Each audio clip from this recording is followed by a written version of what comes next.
valiantly. And wherefore did ye say, I bade ye bring him wi' ye, and forbade ye him to say, he was of raw gallant, and he played at the glove, and the bonny Ella Marie, he was the Queen's love. Oh, long will his lady look frae the castle tune, where she see the Ella Marie come sounding through the tune.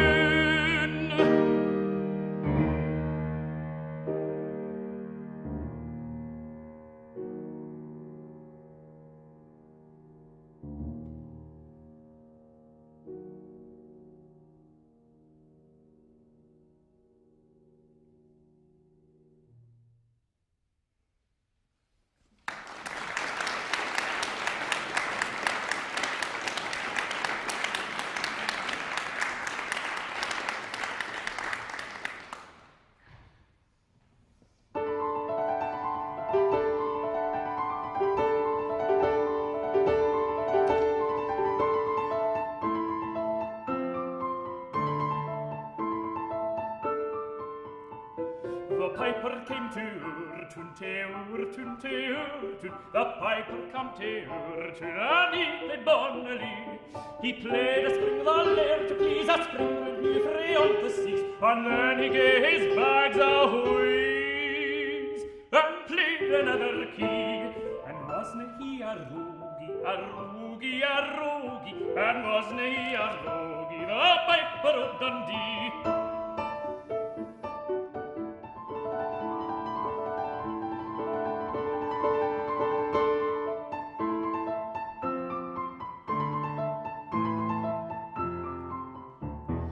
Played the welcome hour, the main, and ye's be feu, and eyes be faint, and Ulster's back again. Oi, muckle mirth and glee. He played the kirk, he played the queer, the Mullindu and Chevalier, and long a woman welcome here. Say sweet, say bonnily, and wasna he a rogie, a rogie, a rogie, and wasna he a rogie, the piper o' Dundee. Some got swords and some got nane, and some were dancing Madeleine, and many of our weir was ta'en that led to Amalry. There was Slabardin and Burley-Stoon, Keith and Ogilvy, and brave Carnegie, all but he, the piper o' Dundee. And wasna he a rogie, a rogie, a rogie, and wasna he a rogie, the piper o' Dundee.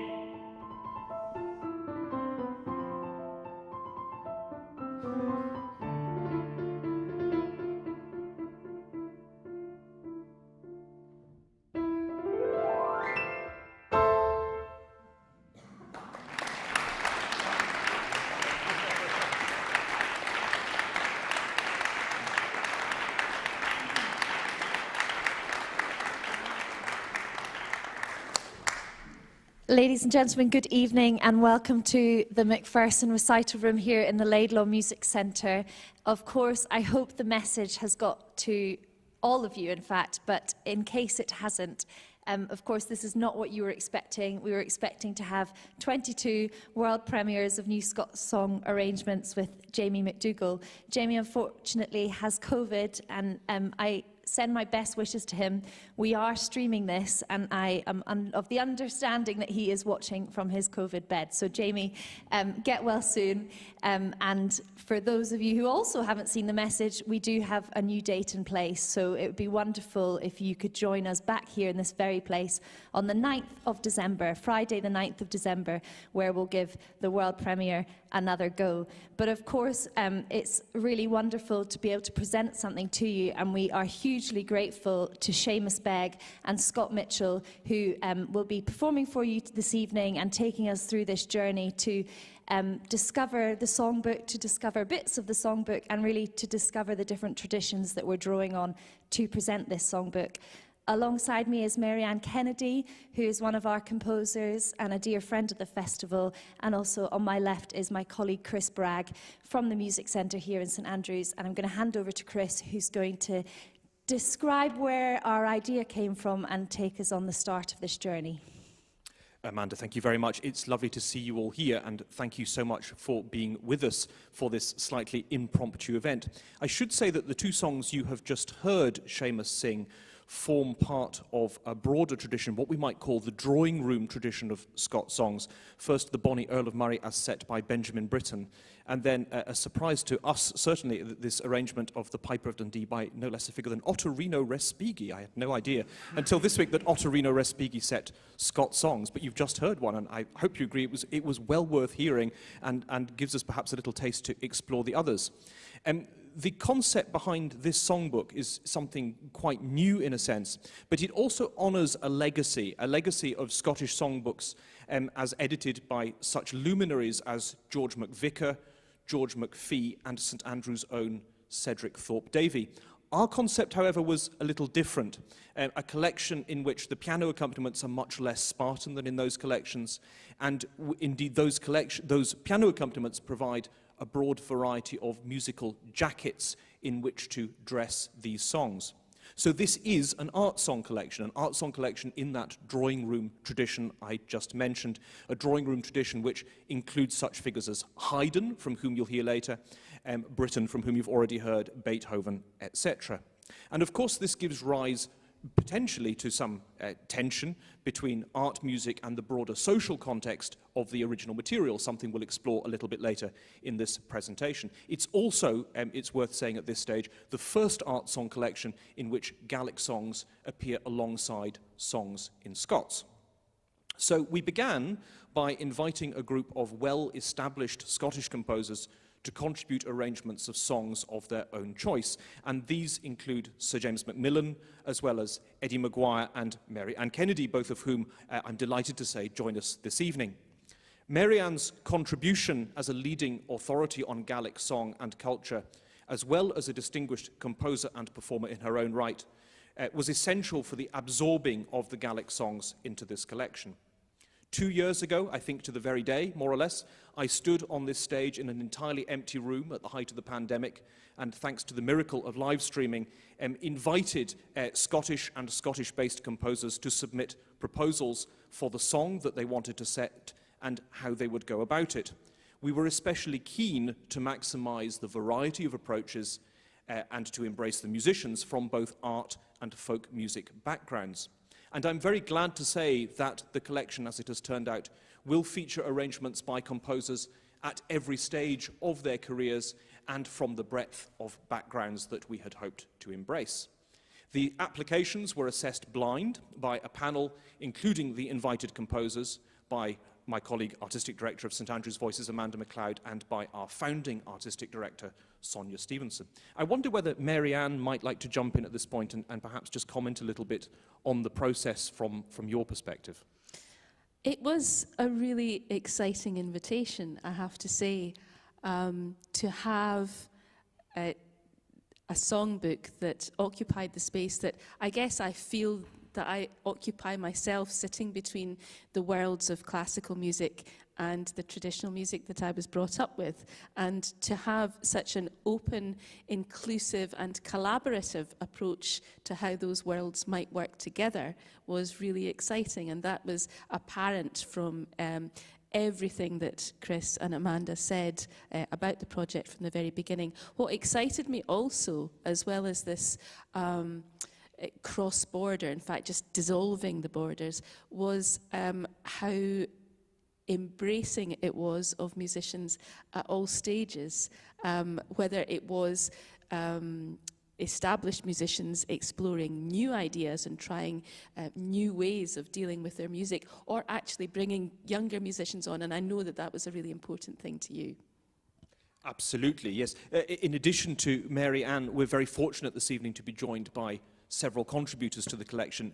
I name them all, and I hope there's nobody else who has come to join us who we're not aware of. But in any case, Graham McCusker, Eddie McGuire, Robert Reid Allan, Ailsa di Emidio, Padruig Morrison, and indeed our youngest contributor, Harry Baines, have all joined us this evening. And I'm going to invite Harry to the stage now to tell us something about his arrangement. Will you please give him a very warm welcome?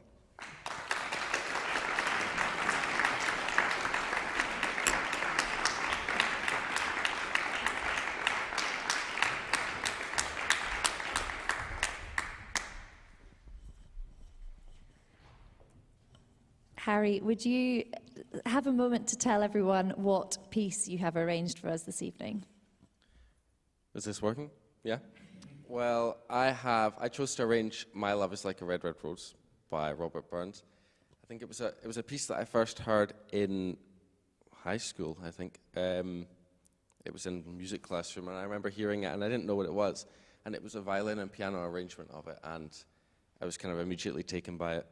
Went home, tried to furiously find out which piece it was, and yeah, was immediately kind of taken by the melody and the story behind the song, and yeah, so when this came up, I decided, well, there's no other choice, so I chose this one, and it was a lot of fun arranging it for piano and voice. And obviously, as Chris mentioned, we started this project 2 years ago in the call for proposals at that stage. And I think certainly now you're still a pupil at school, although you're studying at Junior Royal Conservatoire. How, over the last 2 years, I know you came and heard it for the first time, and I remember you sort of were struck going, oh, I'd do it very differently. Can you tell us about that process and maybe how you would do it differently if we were asking you to write it next week? Yeah, I think, especially at my age, I was 15 when I wrote the bulk of this piece. So the change that happens in a year and a half is immense, really, at my stage. The style, although the style that I write in now is of a fairly similar genre, the way I go about writing something, the way I approach composition, the way I think about it is wildly different now. I take probably 10 times as long to write a piece, but that's because a lot more thought goes into it.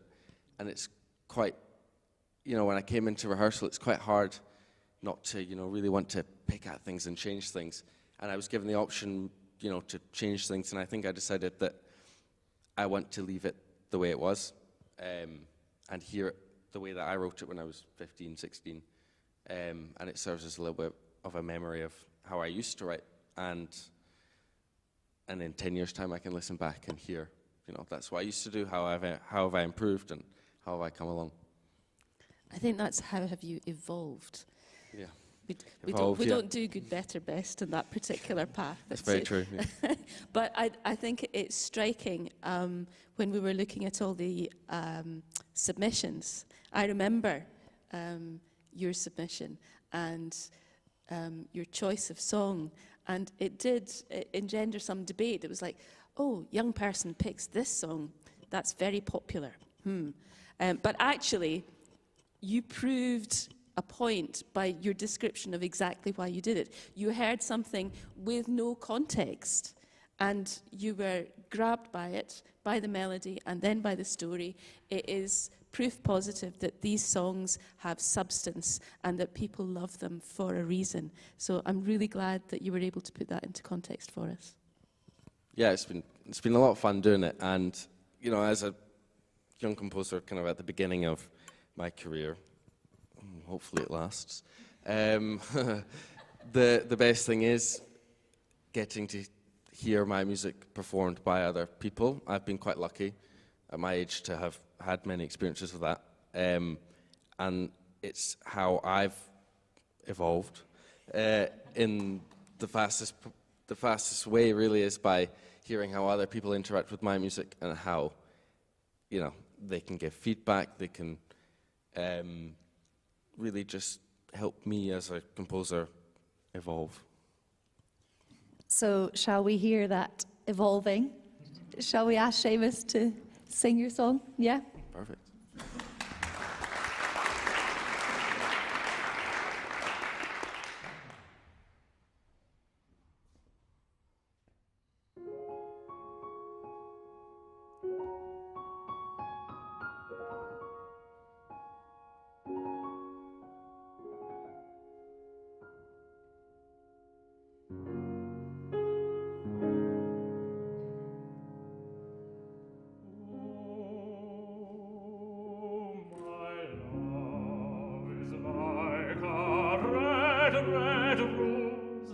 that newly sprung in June.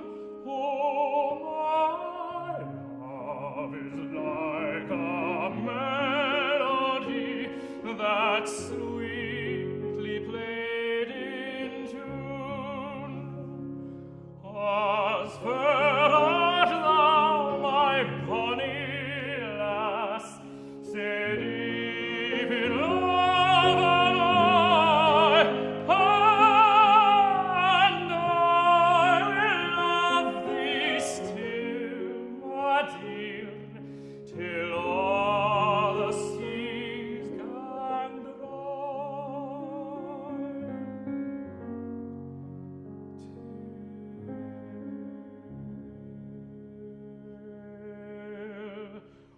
all the seas gang dry, my dear, till all the seas gang dry, and I will love thee still, my dear, till all the seas gang dry.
Thank you so much, Harry. Congratulations. I'm going to take this opportunity to let you all know that we have had Jamie's blessing to perform 3 of these pieces this evening. We thought it could have ended up being a bit of an elephant in the room if we were talking about this amazing music and you didn't get to hear any of it. So Seamus will be performing 3 for us, obviously including Harry's, which we've just heard. And later on, Marianne, of course, will be showing us and discovering her own composition with us. So I'm just going to take this moment. My maths isn't very good, and I need to bring an extra chair into this lineup here. So while I do that, I'm going to ask Eddie McGuire and Padruig Morrison to join us on the stage, and Eddie will introduce us to his composition.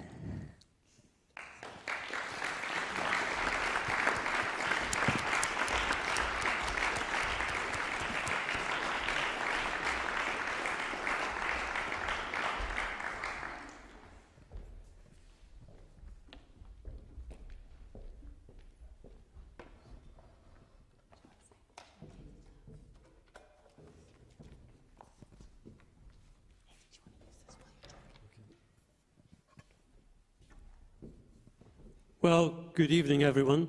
And I'd like to start off by saying it's a great opportunity to outline the method that I went through and the tribulations I went through to arrive at the setting I did for the new songbook. First of all, I was very enthusiastic about the project, but probably too enthusiastic because I set about writing an original song without reading the remit. So, yes, I hadn't realized that I was supposed to actually set a traditional song. So I set about writing a piece which I had thought of doing for a long time. It was a poem by William Thom, almost a totally obscure Scottish poet who had written a piece all about flutes and harps. Yes. And these are my 2 favorite instruments, so I set about setting that poem to original music. But having completed it, I realized on reading again the instructions from Chris that I was supposed to be choosing a traditional song. So I had to abandon that, but by that time, most people had chosen their songs, and I was left with a small choice. And one of the choices was a battle song. So that's why I ended up choosing the one that you may have seen the Corries playing 60 years ago in 1962. They were spotted wandering down the A9, causing traffic jams, playing their big baran, strumming a guitar, and wildly singing the Braes o' Killiecrankie, which you should look that up. It's quite something to behold. 1962 video, which is an antique now. But the Corries made that song quite famous. But then I kept discovering more about the song. I discovered that the Burns songs, it was in the Scots Musical Museum that was published in Edinburgh, that Burns wrote a lot for, arranged a lot for. And he actually took a much older song from the Battle of Killiecrankie in 1689, which a long time ago now. And those original words, which were published in, Hogg also published them in his Jacobite Relics book as well, again slightly different from Burns, but Burns turned the song into almost an anti-war song. So I found this of great interest because the original words that are quoted in the Songs of Scotland book are quite bloodthirsty. They point towards mountaineer troops fighting in the hills and all the injuries that the troops were subjecting each other to. So it's quite almost a celebration of battle. Burns totally changed all of that. And in fact, at the time, there was a contemporary Latin epic poem written about this battle that I've never been able to trace. There's one verse mentioned in the Songs of Scotland, and it's by a poet called Kennedy. Maybe you know more about this than I do. A poet called Kennedy from Aberdeen, and he wrote the Gaelic, not in Scots, epic poem in Latin. And I'll just see if I can find a bit of the text of that. Yes, he said, Gramius notabilis cogerat montanos, qui clipis e gladiis fugarant Anglicanos, fugarant velicole at Puritani, Cacaveri Batavi et Cameroniani. So I don't know if there's any Latin scholars among you to tell me what that means, but I've got a bit of an idea of what it means. And it goes on at great length. It's a really traditional epic poem in the traditional Latin style. So it'd be worth digging that out to see the extremely bloody nature of that battle. But Burns turns it into quite an anti-war song with the middle phrase of the text, which comes in and says,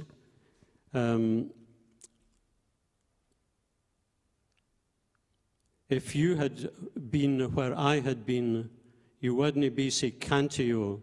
And if you had seen what I had seen in the braes o Killy Crankio. So he's lamenting the death and destruction of human life at that battle. And as far as I can see, he's actually added that himself. So then I had the task of deciding which song I'm going to, actually 2 different melodies as well. So I had the idea of setting the Burns songs with some additions by Hogg, and then in the middle of my setting, I would put a quote or a verse from the actual more contemporary battle song. So that's where we got to. From the Corries of 1962, back to Burns, back to Hogg, and back to the Songs of Scotland, the epic poem, and the Battle of 1689. So it sums up quite a bit of Scottish history in one song. So I thought I would put it all together. And I think I'll let you hear the tune, but just to give you the idea of some of the piano accompaniment, I set a kind of fast-paced tempo with a kind of staccato rhythm to set the scene at the beginning. And maybe, Scott, you could let us hear just the opening introductory bars.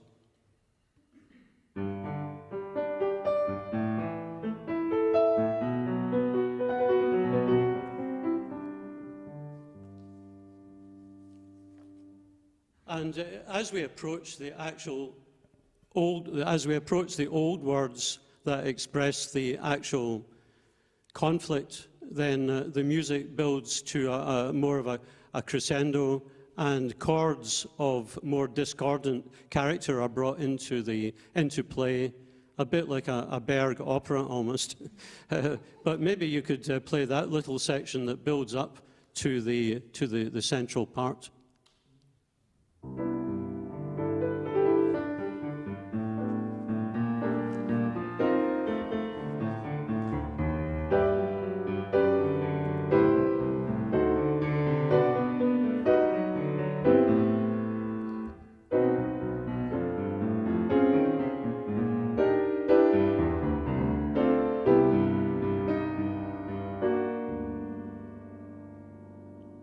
Then the key changes, it goes up a tone, and then we hear the more ancient tune. So I'll now play the melody as I have it. You'll hear a key change as it shifts up a tone, and you'll hear the more ancient tune from near the time of the battle coming in at a faster tempo, and then the song itself ends on a kind of lamenting, quiet passage.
Thank you so much, Ed. Oh, sorry. Just to finish off this little bit. Just to finish off, I did discover that in the Neil Gow collection of fiddle music in 1799, there is a fiddle version of that tune. And just to take you away from the sadness of battle, I'll play this briefly, and to get your toes tapping and change the mood. So this is called the original set, S-E-T-T, the original set of Killiecrankie in Neil Gow's first repository of fiddle music. I've changed the key to suit the flute, but here we are.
Thank you so much, Eddie, and we look forward to hearing Jamie take us into battle in December when he gives your Braes of Killiecrankie a good go. Now, obviously, Padruig Morrison, Eddie and Marianne have joined me on stage, and we're going to get into the meaty question now. This is the big question we've all been waiting for and something that we wanted to discuss. And just because, obviously, as Chris hinted at, this songbook is bringing Gaelic song and Scottish English art song into one book. So obviously, given the significance of trad song is very different if you belong to communities which gave rise to these songs, I'm asking the three of you, and I would love you to have a discussion about it, that is there danger that our adaptation of these songs could be considered cultural appropriation? I did like how Marianne took the mic and gave it to Padruig straight away.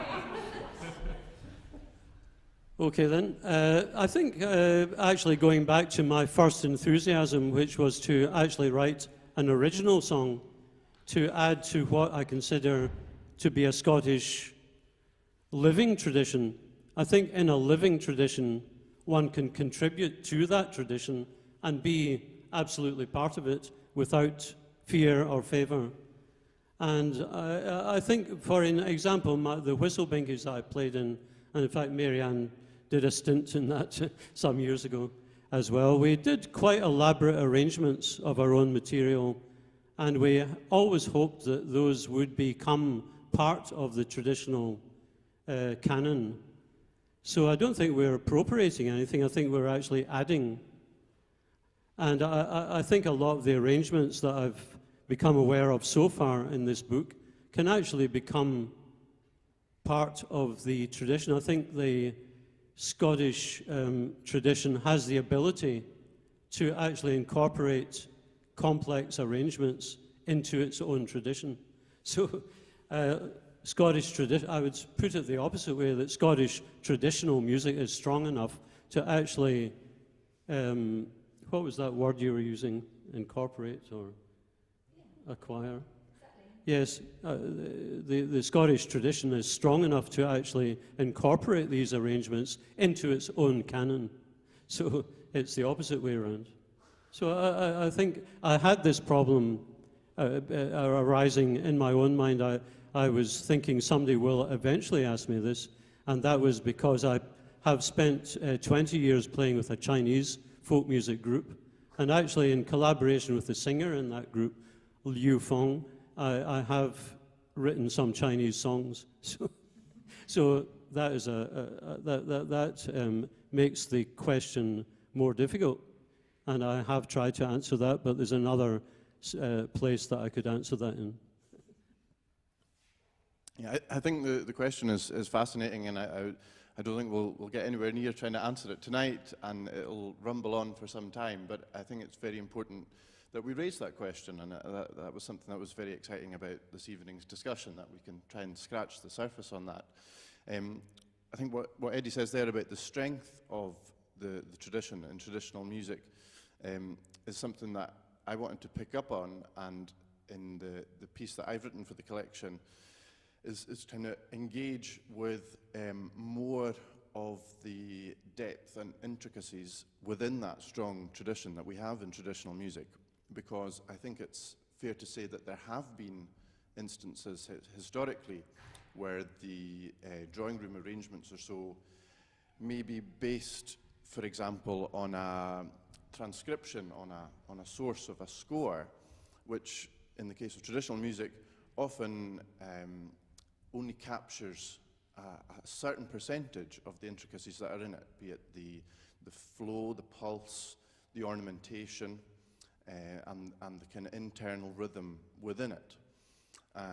So something that I used as an approach for my own piece, and might be something that to develop this genre further, is to engage with the oral recordings we have in resources such as the School of Scottish Studies, which is now online, Topra Dwolchish, Kister Riches, where there we have oral recordings of some of these songs, which I would say gives us a far greater source than just what might be written in a score collection, great though they are for many other reasons. But there's many other aspects that we can use from these oral recordings, such as the pulse and the rhythm and the ornamentation.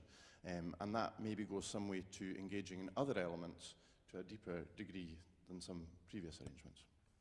I think the Scottish musical world as a whole, the further back you go, the less compartmentalised it is.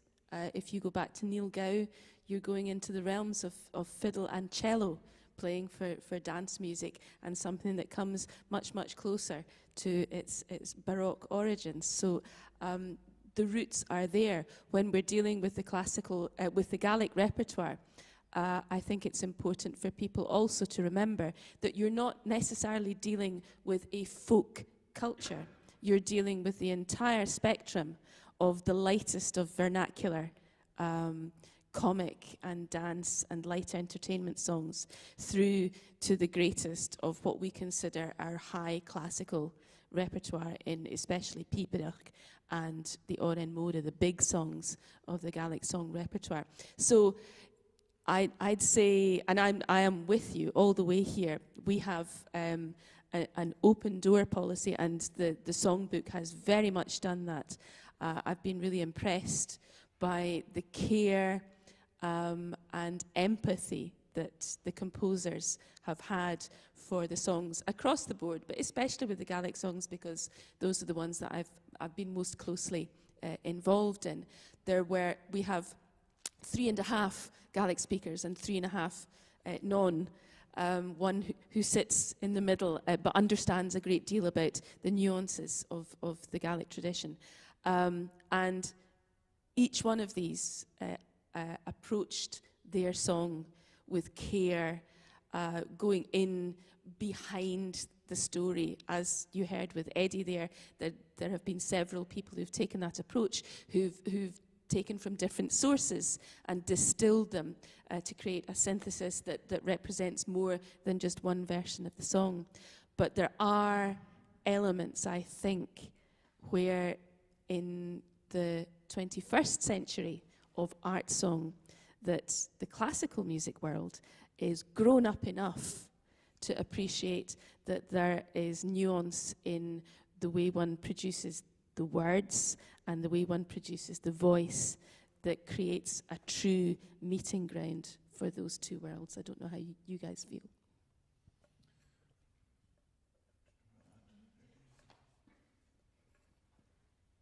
Yes, I do agree with you, Marianne, and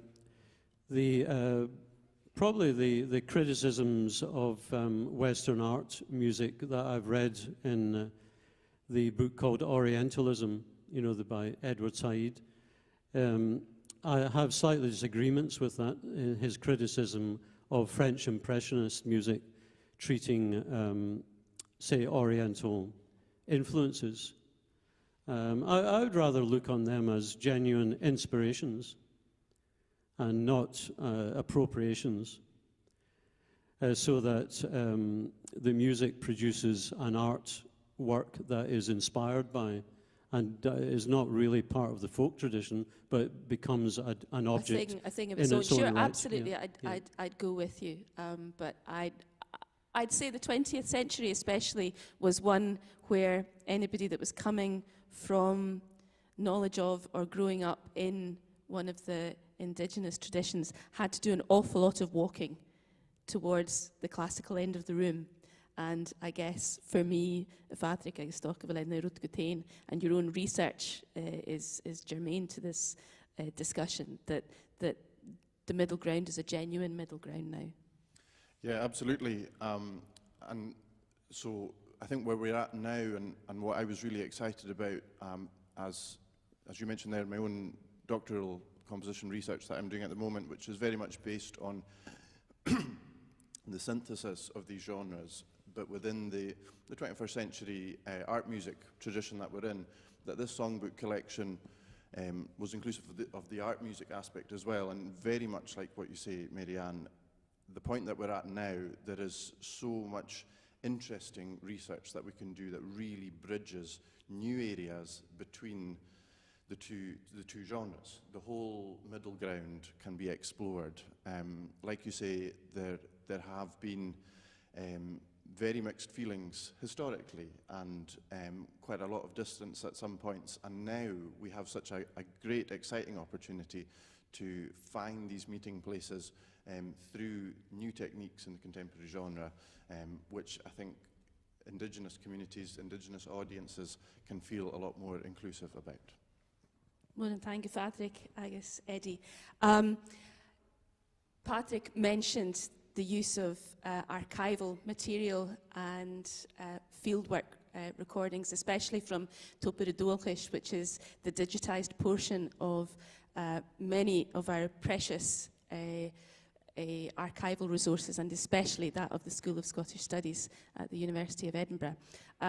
I picked a song that was a Píparach song because I wanted something that came from the high end of our music, but also for Jamie, who I've known since I was 11 years old, and we started out at Douglas Academy together, and he's been promising me for 40 years that he was going to learn a Gaelic song, and now he's learned 7. So, Jamie, I have absolute faith that you're going to just own these songs. I'm so proud of you for all the work that you've done in this.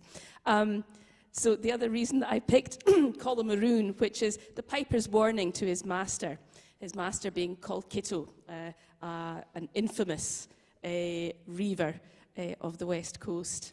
And what I love about this song is people are wont to think of, especially Gaelic songs, because you don't necessarily identify with the words and their substance.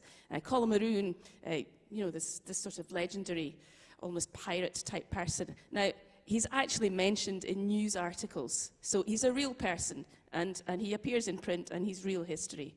So this song is not just floaty Gaelic stuff. It's the real thing. It also has not too many words, which I hope Jamie appreciated when I picked it. I'd like to play you, first of all, the recording that inspired many of us to learn this particular song. This is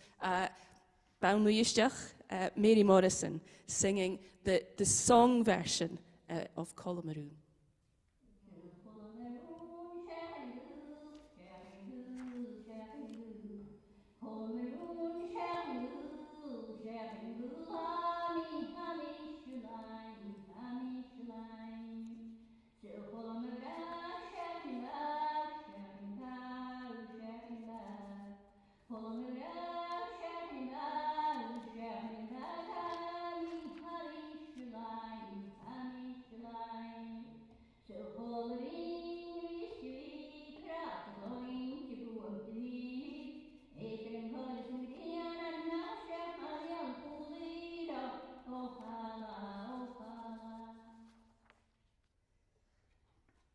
for me is just such glorious singing, open-throated, natural, just sending it out there, sending the message to Colloquietach.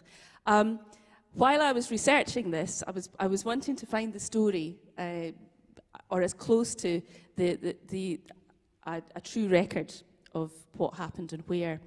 And in the glories of the internet, I came across a YouTube rip of an LP with Pipe Major Donald MacLeod. It's the equivalent of the Zoom tutorial, mid-20th century. It's exactly the same thing. He sits there and he's teaching the Padruig version, the Piper's Warning to his master. And he teaches it by the use of the Piper's shorthand language, Counteracht, the means of transferring or communicating the melody from one to another without using the pipes. And I was really, really just grabbed by the vocal version of a Padruig that I knew, and to know that a piper of such calibre would approach this Padruig as a song in and of itself. And I've included a little bit of the actual teaching, just because I think his voice is mesmeric. So this is Pipe Major Donald MacLeod.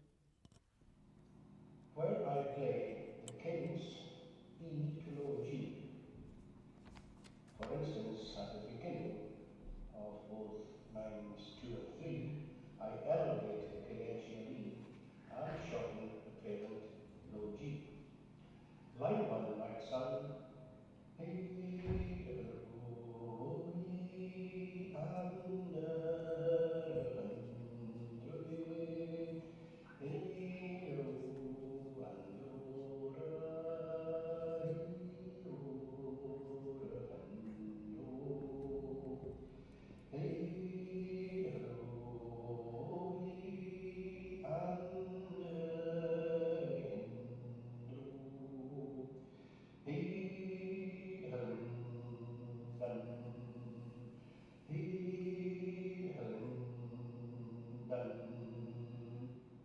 That line is repeated. It's just glorious. I could listen to that all day. And I'm going to ask Scott now to play a little of the piano accompaniment, which then picks up the Padruig form is a theme and variations, the urlar, or the ground, and the variations that follow. And the first variation that follows this sounds a little bit like this.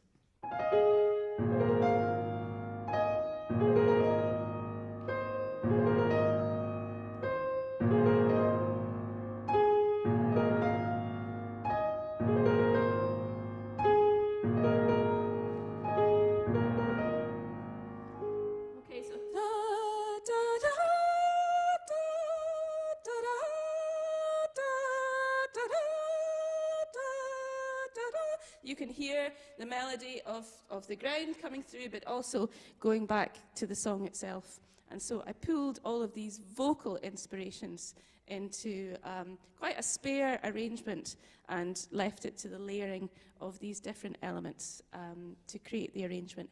I'm not going to sing the whole thing because it's both too low and too high for me.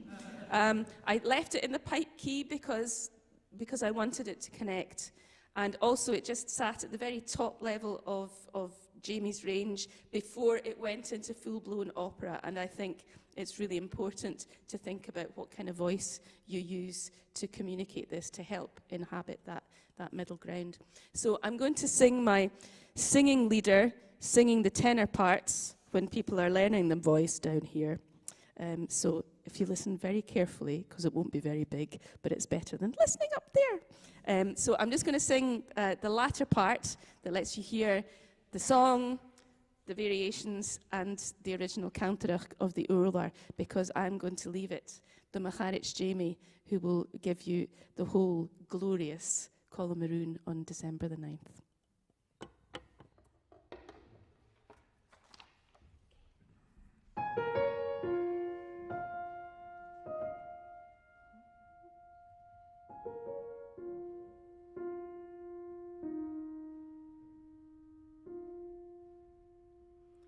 The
Thank you so much, Marianne. Gentlemen, thank you for joining us. You're welcome to head back to your seats just now. And I'm going to ask Graham McCusker to come and join us on stage. Thank you. So, there we are.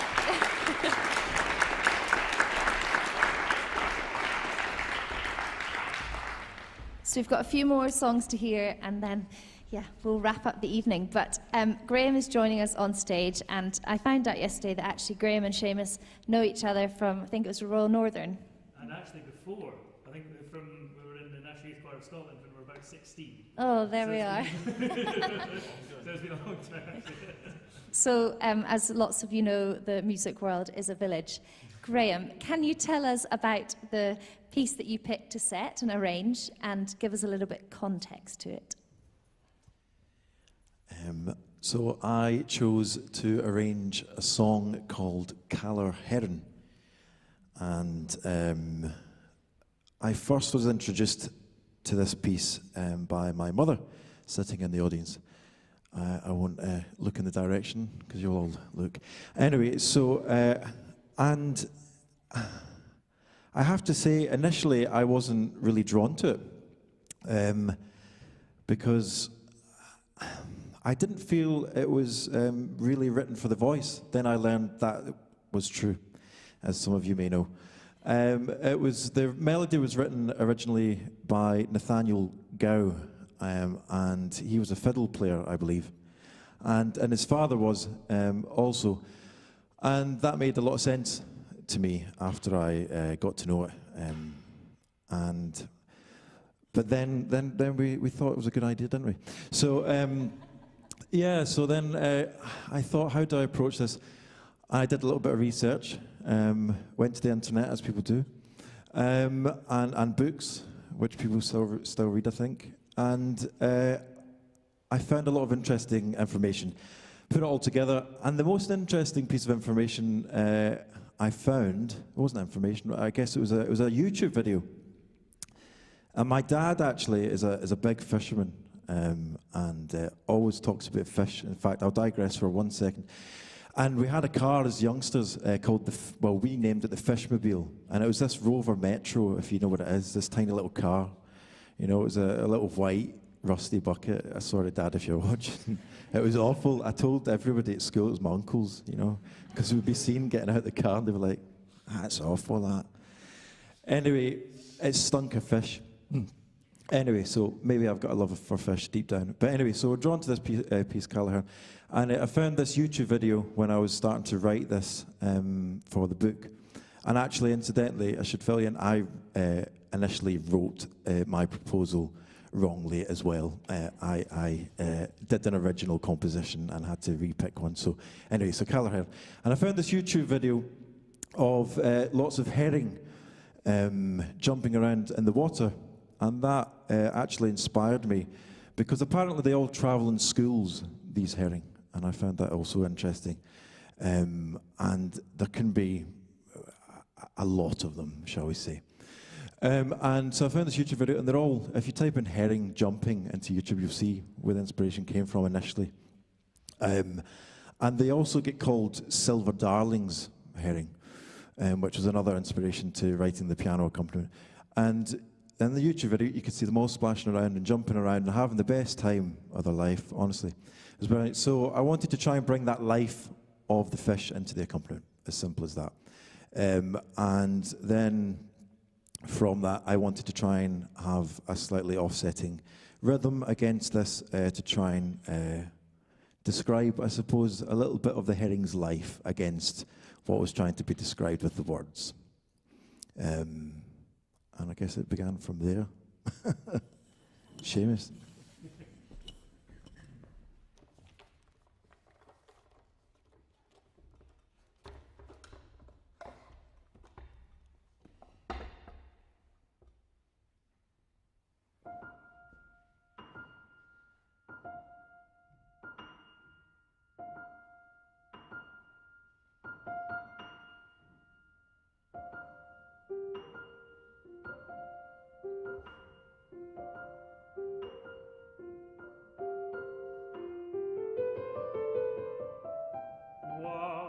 Color herring, their bonny fish and halesome faring, by my color herring, new drawn frae the forth. When ye were sleeping on your pillows, dreamed ye aught o'er poor fellows, darkling as they faced the billows. Oh, fair woven willows, by my color herring, their bonny fish and halesome faring, by my color herring, new drawn frae the forth. And when the creel o' herring passes, ladies clad in silks and laces gather in the propolisses, toss their heads and screw their faces. By my color herring, their bonny fish and halesome faring, by my color herring, new drawn frae the forth. Neighbour wives content my turn, when the bonny fish you're selling, at a word I be your dealing, truth will stand when all things failing. By my color herring, their bonny fish and halesome faring, by my color herring, new drawn frae the forth. While by my color herring, then no brought here we brave daring, by my color herring, ye little ken their worth. While by my color herring, oh, ye may call them vulgar faring, wives and mithers maist despairing, call them lives o' men, color herring,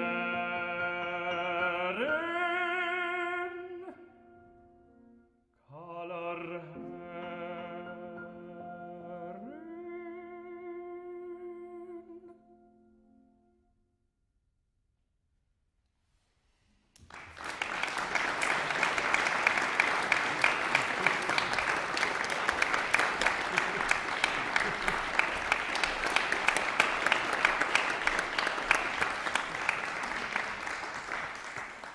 That is so bonny, and that makes me greet, because in a previous art song incarnation, I used to play that from my mum, and she would sing it in the drawing room, I guess, equivalent. And Mum is the one that's been schooling Jamie in the Gaelic songs, so all the connections sort of reach out. Thank you very much for doing that. Thank you, Graham. Thank you, Seamus. Graham, please take a seat. And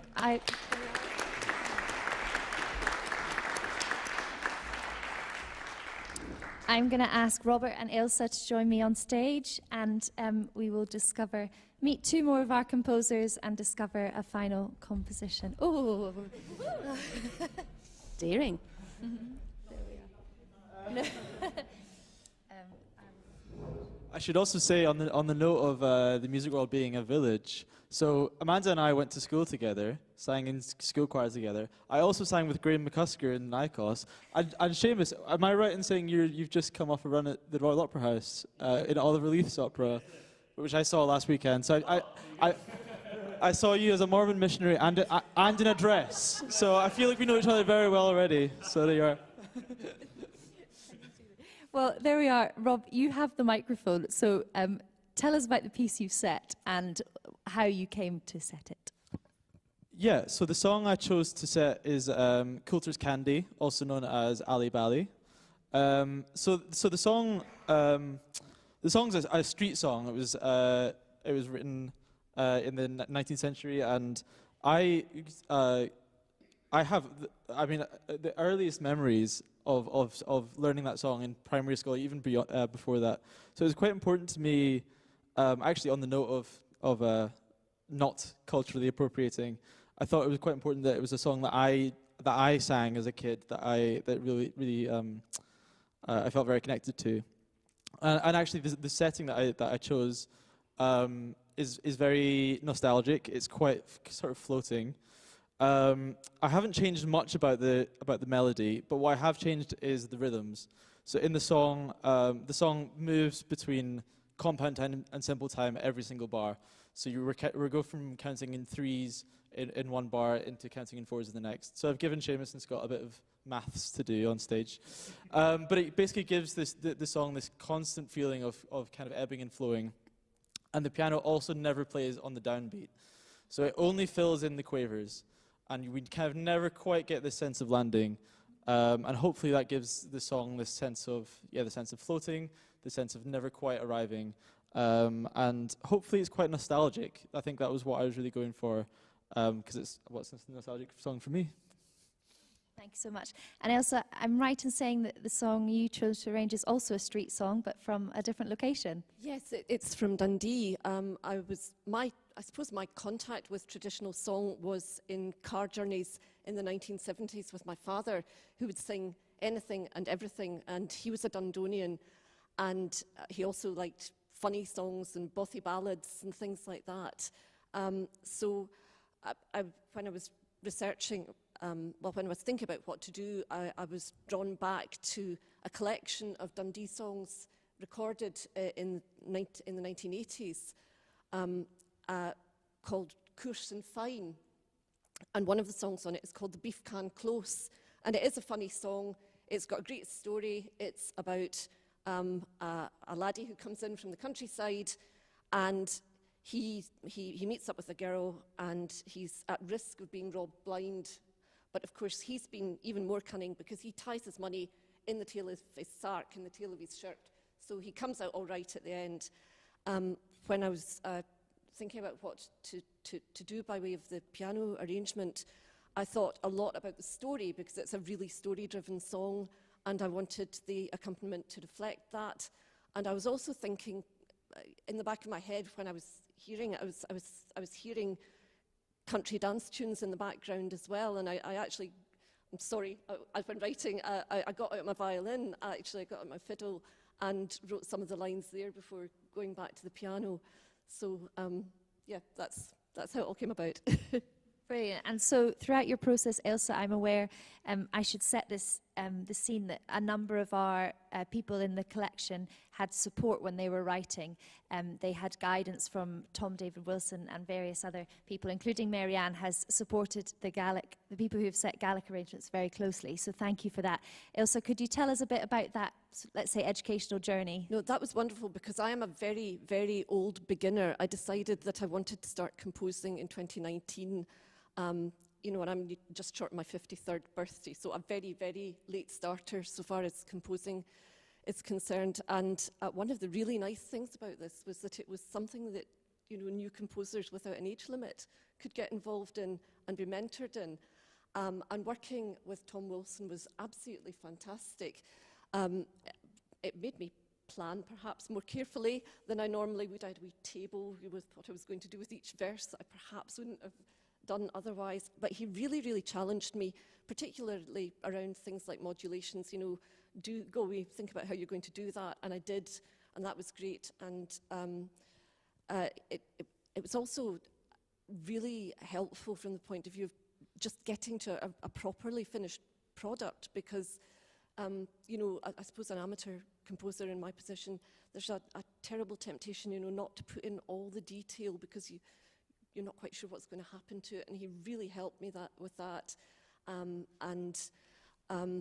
Just saying, you know, this is going to look good, it's going to look right. And also, just even on a really nuts and bolts basis, he is a whiz with Sibelius. And I learned so many tricks that I didn't know before, just on how to make it work. For those of you better. that don't know, Sibelius is the notation software that most composers will use for setting their pieces. So, I mean, that was just a wonderful privilege to be able to work with him. I really, really enjoyed it. Brilliant. So we're going to make Ailsa wait a few more weeks until she hears her piece. So we'll hear that in December. But Seamus is going to sing Coulter's Candy, Ali Bally.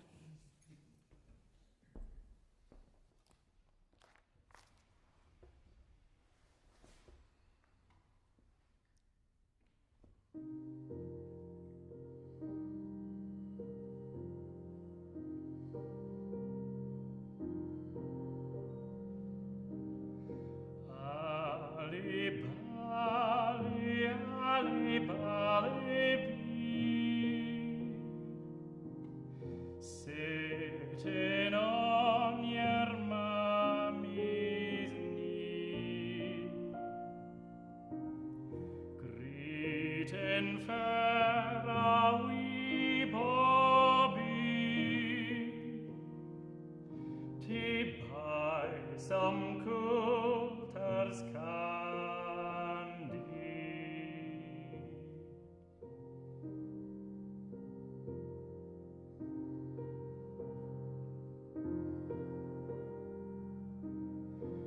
Poor wee Jeanie's getting awfully thin. Our rickle o' Baines covered our wee skin. Now she's getting a wee double chin.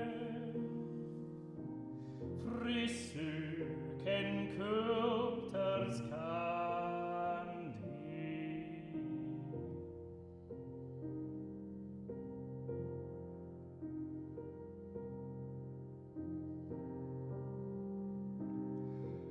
Ali bally, Ali bally bee.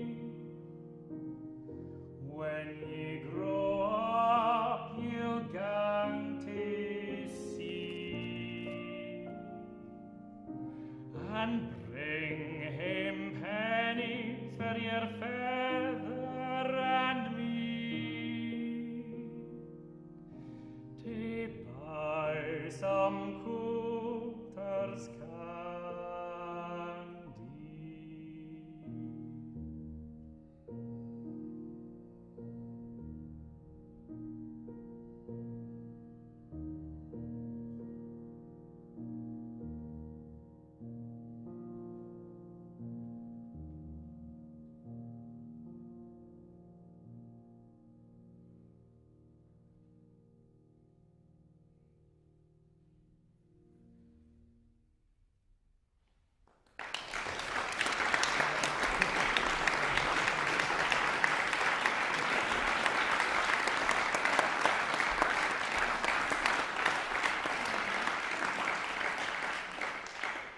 Wow, thank you, both of you, for that. Ladies and gentlemen, thank you so much for joining us this evening. I personally feel like I've been on a journey of the thing that I've been managing and doing, and I've learnt so much, and all these small connections have come together, and people have said things, and it's really solidified the fact that we are doing something really amazing here. And because you've been here tonight, you are supporting something really special, and it's going to be part of the Scottish Song Collection going forward. And I know on behalf of St Andrew's Voices and Chris, on behalf of the Laidlaw Music Centre, we are really excited about this project. And in 2023, Jamie and Scott are going to record it, and we're going to publish the book, and so it can go on and it can go out there, and singers of all ages hopefully will be able to pick a few of these songs and sing them, be it for a school concert, an ABRSM exam, or just round the piano at home in their drawing room, who knows. But it's a really wonderful collection of songs.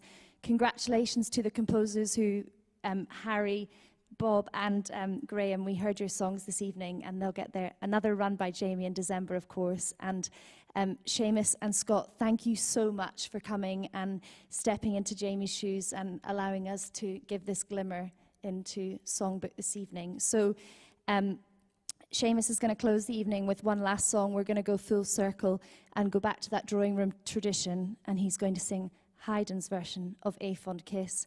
But before that, 9th of December, right back here, 7 p.m. We look forward to seeing you then. Thank you.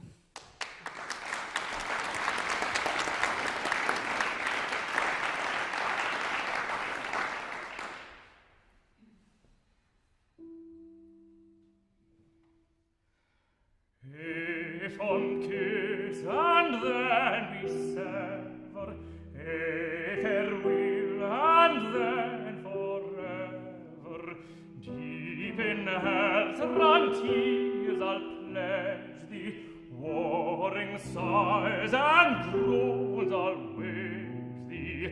Had we never loved thee kindly, had we never loved thee blindly, never met or never parted, we'd never been broken-hearted.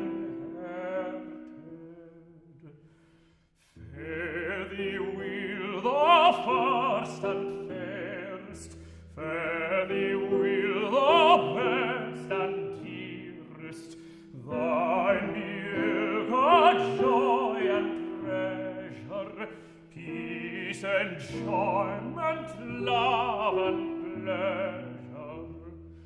If on kiss and then we sever, if it will last forever, deep in heart run